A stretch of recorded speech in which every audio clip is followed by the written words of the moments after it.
Hello everyone and welcome back to another video from Gameplay Classic. In this video, I'm going to show you how to download and install the Ramboat game on your PC.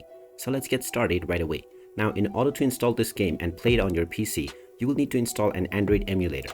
So open up your web browser and then type in bluestacks.com in the address bar and press enter.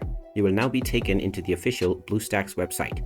Just click on the download BlueStacks button from the homepage and open up the file that is downloaded and simply click through the next buttons. This will now install the BlueStacks emulator on your system, which you can simply open up and then click on App Player in order to access your Android home screen. From here, simply open up the Play Store and then log in using your Google account.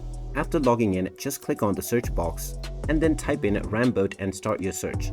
Once you find the Ramboat game, go ahead and tap on it and you will now see the install button.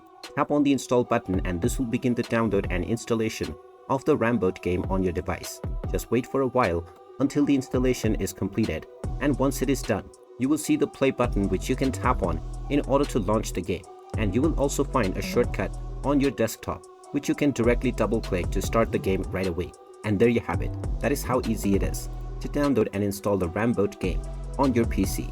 If you find this video helpful, make sure you hit that like button and subscribe to our channel if you haven't done so already. Also ring that notification bell to never miss another update from us. Thank you for watching and I will see you again in the next video.